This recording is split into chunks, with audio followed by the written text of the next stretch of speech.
So it's amazing where you can learn things in life, and one of the things that I remember distinctly in learning about leadership was growing up as a young child in the Solomon Islands, where I was quickly informed that they don't have the same care and attention for pets like I do.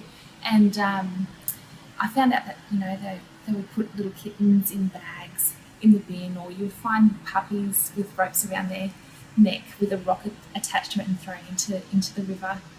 But I had a dear little kitten called Betty, and I loved her dearly, only to find one day that my Solomon Island friends had mentioned that they thought they had seen her lifeless down by the main road.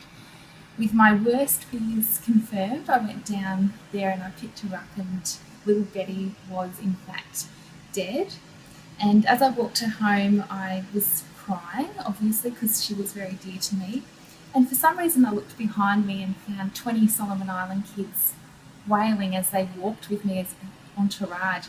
And it just really taught me a lesson of what respect really is. They didn't love Betty the same way I did, but they cared and grieved for me. So respect for me is, you may not always agree, but you can certainly care for one another. And that was a big lesson for me in leadership, is all about showing each other's respect.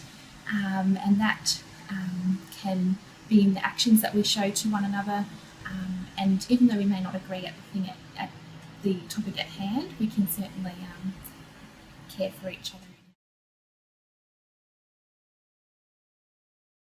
Leadership's not about dominance or authority as such, but it's showing your team that you respect them and that you care genuinely and sincerely about them.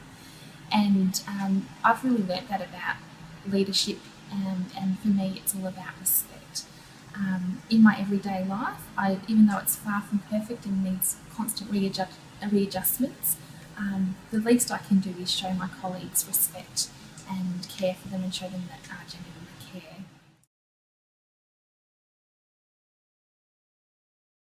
So I recall the day about 12 months ago when I received an email from the Chief Executive saying that I had been nominated for the Don Kendell Leadership Award. I couldn't believe it at first, and I read it about 10 times thinking, how could this possibly be me? Surely that doesn't happen to someone like me. What have I done to deserve this award?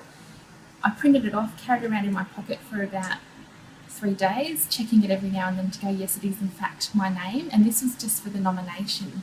You can only imagine what went through my mind when Susan Weiser called me to say, you've in fact been a successful nominee.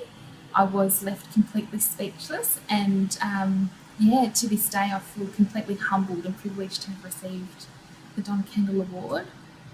And in reflection on receiving that award, I just realised it was such a privilege because it reflected what meant so much to me in my life, the backbones of my family, my friends, my work colleagues and my workplace.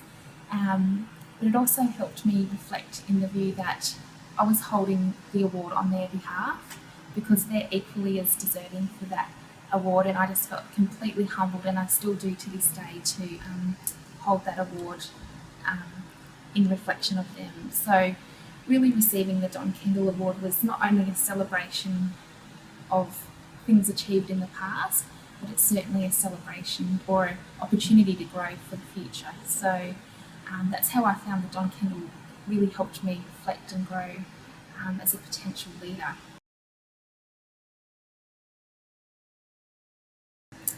For me, the Don Kendell Leadership Award actually taught me that a leader does not exist without a team. Your team trusts you, and this is an opportunity for you to respect and cherish that opportunity that you have with them, because without them you can't be a leader.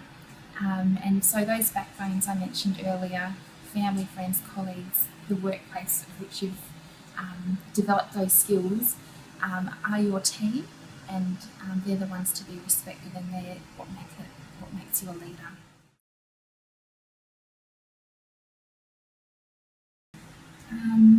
Okay.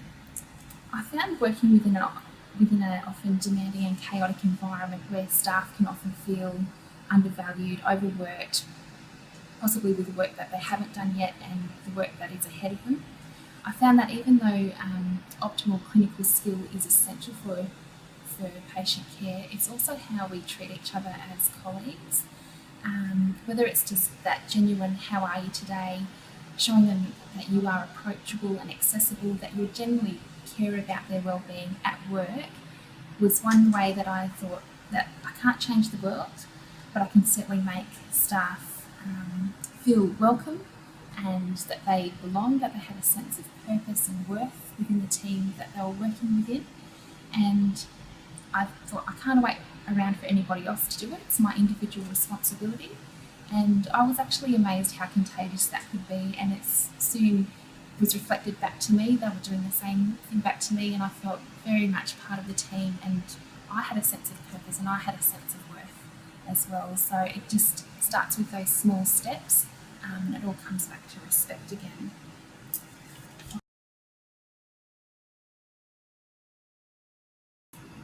The Don Kendell Award basically helped me recognise as well my hope for future leaders.